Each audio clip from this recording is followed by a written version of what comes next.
jebakan-jebakan kesombongan yang kadang kita nggak sadar. Ini hal kecil nih tentang jujur, tapi sering kita kejebak di hal-hal yang kita anggap remeh atau kita anggap enggak, tapi ternyata kita nggak jujur. Termasuk example barusan loh. Tapi kita kadang bilangnya kemarin, walaupun kita tidak sadar dan niatnya bukan untuk bohong gitu, tapi tadi kita bahas jujurnya dulu.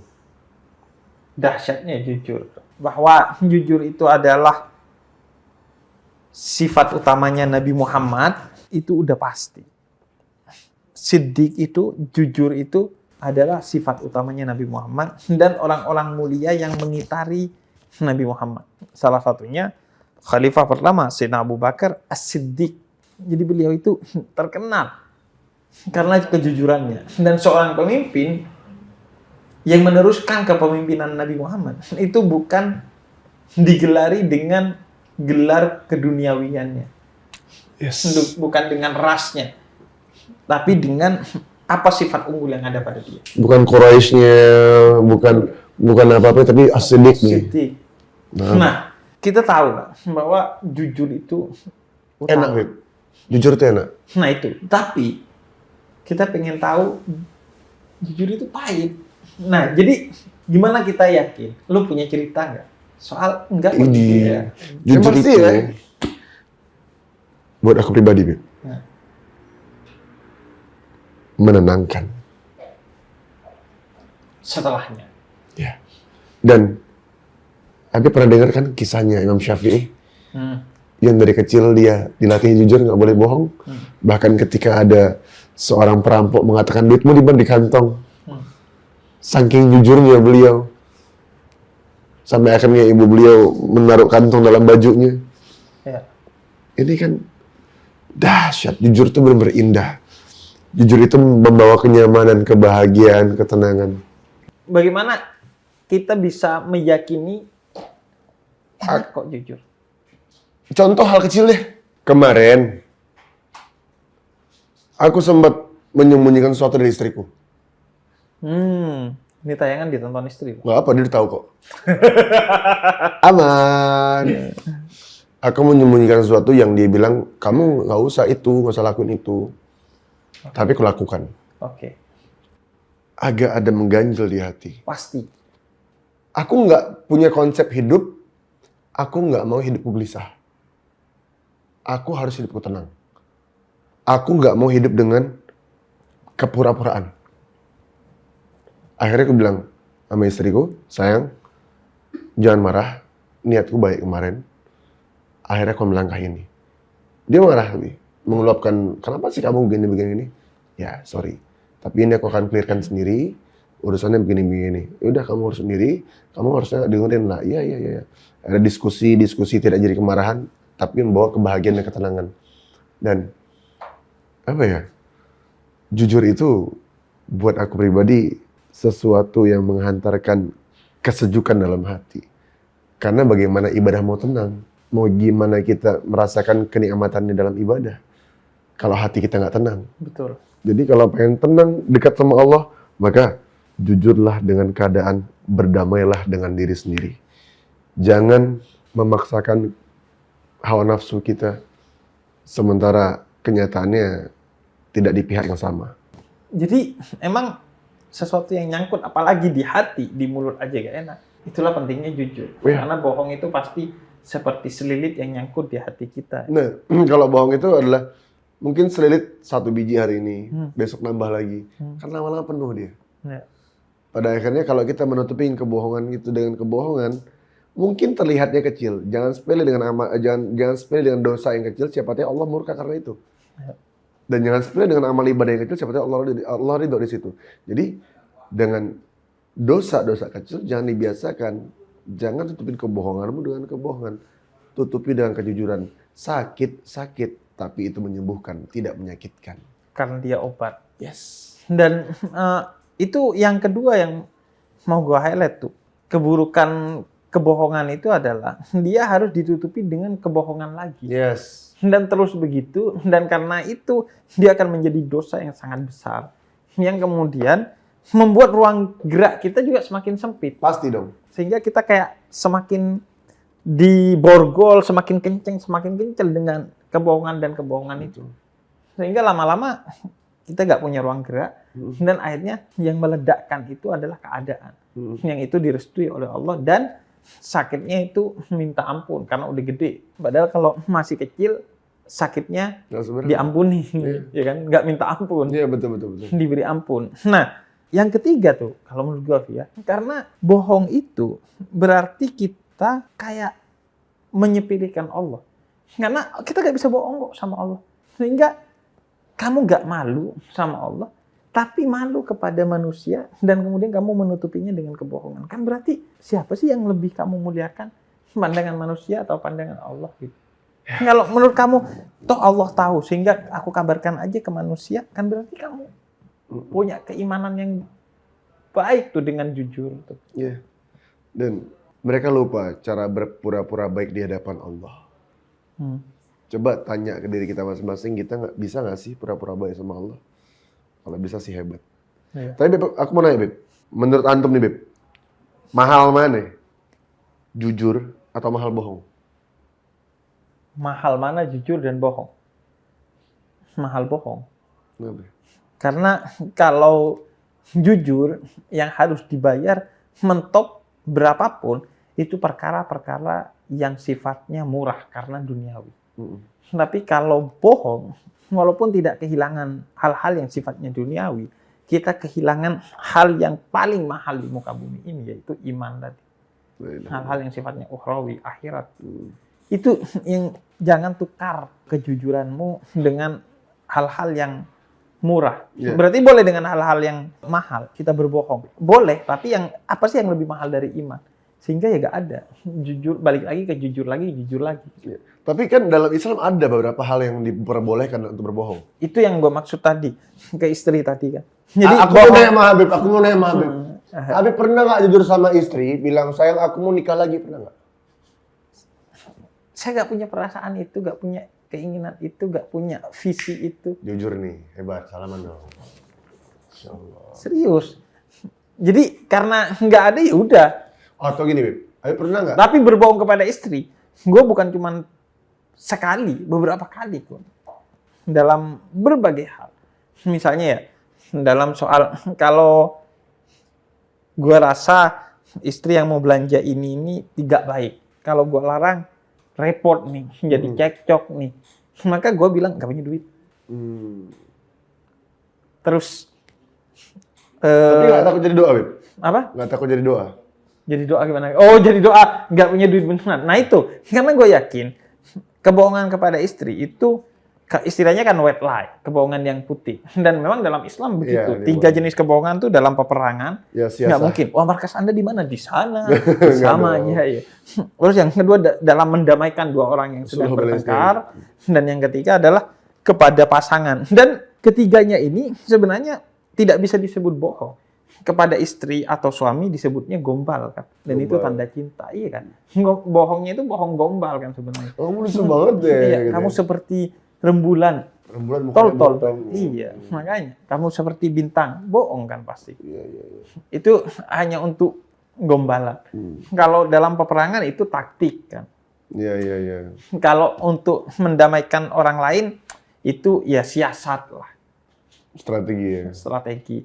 Jadi ya oke tuh ketiganya karena untuk tujuan baik yang kebaikannya itu ditentukan oleh Allah melalui Rasulnya. Jadi bukan saya bohong untuk kebaikan, boleh nggak?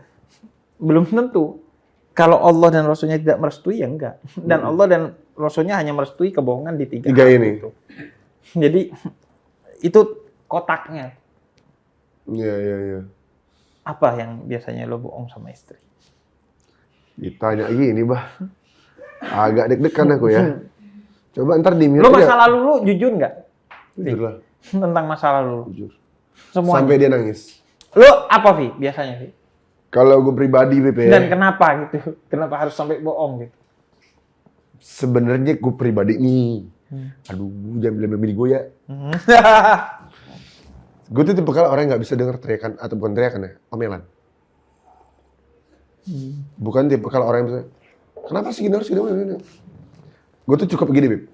Cukup bilang, kamu harus gini. Kenapa gini? Oke, gini. Oke, harus gini. Oke, aku terima. Makasih.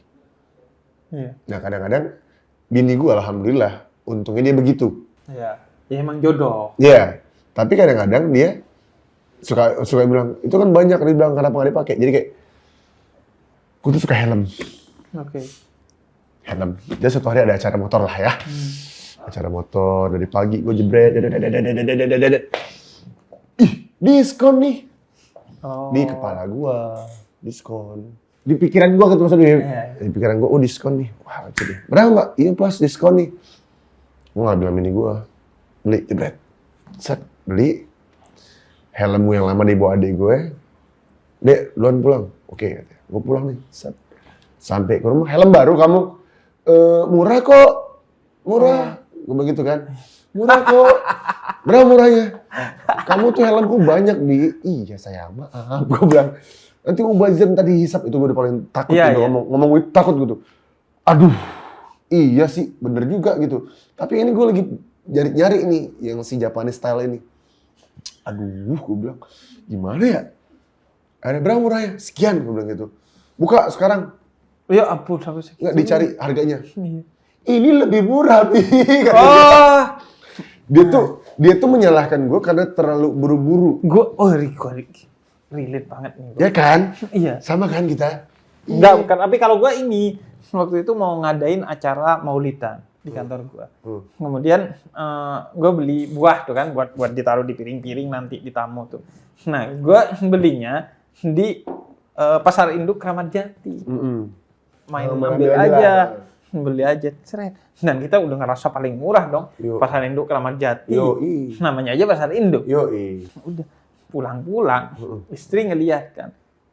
Terus istri cuma nunjukin, gini ya buahnya, ada harganya. 30% lebih murah dari harga di Kramat Jati. Subhanallah. Kita langsung kan, tapi kan kita memberi rezeki kepada si Pasar Kramat Jati. Bagus. Artinya selalu ada jalan. Selalu keluar. ada jalan. Kamu kenapa beli itu? Kasihan sepi tokonya. Iya. Bener. Itu artinya ada aja tuh sesuatu yang bikin kondisi kita, wah kayaknya bohong aja deh. Iya, ada momen. Untungnya diperbolehkan. Iya. Nah, tapi menurut lu ada nggak batasan even sama istri yang nggak, gue nggak boleh bohong? Nah, ini dia nih. Lucunya nih, Beb. Ini buat rumah tangga pribadi ya. Setiap gue berusaha untuk berbohong, selalu ketahuan. Karena gue tipikal orang yang tidak bisa menyimpan kebohongan. Bukan. Apa? Juga. Karena istri kita tipikal orang yang mudah mendeteksi kebohongan pasangannya. Tapi Beb, para laki-laki nih, Beb, perhatiin deh. Laki-laki tuh kalau bohong tuh kelihatan. Ya kan? Gue baru niat mau bohong. Udah ketahuan kan? Jadi, apa batasannya, Fi? Kalau menurut lo, enggak, kalau ini nih gue gak mau. Walaupun boleh misalnya. Oke, batasan gue adalah ketika ada teman curhat dan dibilang ini amanah, jangan kasih tahu siapa-siapa. Clear. Itu walaupun istri gak dikasih. Mohon maaf, karena udah akad amanah di awal. Oke. Enggak, maksud gue justru sebaliknya. Gue mau nih bohong dalam segala hal kepada istri gue. Tapi kalau urusan ini enggak. Gue gak mau bohong. Gue enggak sih, Beb. Semua bohong lo? Enggak dong. Transparan begini. Oh, justru bohongnya dikit. Bohongnya bagi momen, kayak misalnya Helm tadi. helm motor gitu-gitu kan, ya kan? Ya, gue mah bohongnya begitu. Terus kayak misalnya teman, Vi jangan kasih tahu ke siapa-siapa kita ketemu hari ini. Jangan kasih tahu siapa gue cerita masalah ini. Ini amanah. Kalau tuh orang udah bilang amanah, beban gue asli. Iya. Itu udah kayak Nyangkut ketemu siapa juga tadi? Iya, Gitu gue. iya. Salah gue mau bahaya ini gitu. Iya. Karena gue takut dia akad lama ke gue, kemudian gue cerita ketemu dia, cerita apa dia? Oh gini. Gue gak mau, enggak dari ketemu teman. Sebenarnya bisa dengan tidak berbohong tuh. Dalam satu kondisi Nabi kan pernah ditanya, siapa namamu? Orang yang memusuhi Nabi dan mau mencelakakan Nabi, Nabi bilang, aku dengan bahasa Arab bahwa dia tanah. Dan itu disangka nama oleh orang itu. Karena ada aja orang Arab itu namanya Abu Turab misalnya. Ya. Tapi tanah itu bisa aja jadi nama di Arab. Tapi ya maksudnya Nabi, ya kan Nabi memang dari tanah gitu. Semua manusia juga dari tanah. Bisa juga gitu ya. Kita mengecoh aja sebenarnya. Nah, balik lagi nih. Dalam konteks hubungan kita sama orang tua sekarang. Kita bohong karena tidak mau orang tua kita kepikiran. Lu pernah nggak? Pernah. Dan apakah ininya contohnya? Contoh dulu ya. Wi, gimana, aman nggak? Aman nggak? Oh, aman. Keuangan. Oh, keuangan. Dulu. Aman, Pak. Iya. Kepala muter kepala gua. Dan aman. itu belum tentu bohong kan? Standar amannya aja Iya, beda. karena gua bilang aman, Pak. Makan di mana? Enak, Pak, tenang aja. Kalau gue, Vi, yang mungkin orang sering nggak nyadar kalau kebiasaan ini membuat kita berbohong tanpa sadar. Sehat bro, sehat, padahal lagi sakit. Karena itu udah kayak template aja. Gua tuh sering kalau lagi sakit, sehat bro, lagi sakit nih bro. Terus dia nggak, hah sakit? Kayak aneh jawab sakit. Seharusnya lu jawab sehat gitu. Karena itu kayak template aja akhirnya. Bener. Padahal ya enggak sakit kok. Iya. Sakit apa? Lu di rumah sakit, lu disangka harus sakit yang Gimana padahal ya demam, flu gitu. Lu pernah nggak bilang, bro punya duit nggak? Gua mau pinjem. Enggak. Ah, pernah lah. Bohong tuh kan. Sebenarnya, Beb, bener itu bohong, setuju. Tapi niat gue di situ adalah membuat dia, karena berulang kali. Kayak tadi template. Kalau gue gak suka gitu. Gue tuh sering kali kalau ada orang mau pinjem duit dan menurut gue udah gak pantas, gue bilang, ya ada lah duit. Apalagi kalau dia, Beb ada duit gak dipakai nggak? Duit mana yang gak dipakai? Mana ada? Nah itu, kalau gue enggak, gue ngomong apa adanya. Misalnya orang itu emang udah ngeselin, sering pinjem dan gak bayar, gue bilang, yang kemarin aja belum. Atau gue bilang, gue ada tapi gue gak pinjemin. Atau berapa? 500.000. Gue bilang, ini 50.000, gak usah minjem, lo ambil aja. Nah ini harus gue pelajarin nih, Beb. Gue tipikal orang yang takut gak enak ngomong nyakitin orang. Gue dulu gitu. Tapi teman-teman saya yang bikin saya seperti ini. Bagus. Boleh temennya kesini saya? Enggak, maksudnya ya keadaan sih. Gue belajar kepada keadaan. Maksudnya karena sekarang itu dunia kan terlampau terbuka. Sehingga menurut gue ya, susah lu gak jujur. Misalnya gue bilang, gue gak punya duit nih. Terus setelah itu gue posting lagi makan apa. Katanya gak punya duit, tapi itu postingannya begini. Entah disampaikan kepada kita ataupun tidak disampaikan, dipendem jadi enak sama kita. Mending kalau gue cerita aja. Misalnya lagi nggak ada duit nih, kita harus ada makan enak. Endorse ya guys. Iya. Gitu. Ya kan biar orang tahu gitu. Iya. Endorse ya guys, apa dong gitu kan. Berarti punya duit dong. Kan endorse. Iya kan punya duit berarti. Kok punya duit? Ya dengan di endorse kan berarti dikasih duit. Kan endorse gak semuanya kita, kalau kita mau nolong orang, gitu. Oke. Kita mau nolong dia aja nih, gak usah berbayar deh. Gak apa, yang penting laku makanan dia. Oke, ya kan? Iya. Banyak endorse. Nah itu kalau gue sih lebih ke, jadi gue cerita aja. Oh ngomong pahit-pahit ya? Ya sebenarnya pahit atau enggak tuh kan tergantung orang yang nanggapin ya? Orang yang nanggapin dan cara lo menyampaikan atau perspektif lo. Menurut lo gitu pahit nggak sih? Menurut gue enggak sih, biasa aja. Karena gue tuh... Dan gue gak ngasih alasan lo. Nah ini. Beb, ada duit? Ada. Minjem dong? Enggak. Kan iya. Itu yang jadi... Orang kan, enggak, tapi apa ya alasan? Tapi itu bukan gue aslinya ya. Iya dong. Keadaan yang bikin gue akhirnya seperti itu. Lebih baik ngomong deh daripada terlalu belibet kemana-mana. Nah, itu yang harus gue pelajarin karena tipe kali gue selalu kalau ngomong nih Beb, selalu memposisikan diri gue di mereka. Jadi gitu loh.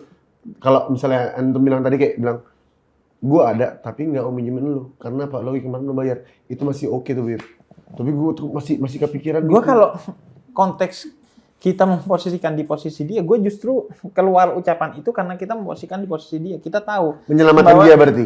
Iya, menyelamatkan dia karena dia nih sebenarnya nggak butuh duit itu, cuman dipaksain. Tapi kalau dia emang butuh, biasanya ya gue kalau punya pasti gue bukan cuma kasih pinjem, bahkan ya udah bantu aja gitu. Kalau emang dia butuh gitu.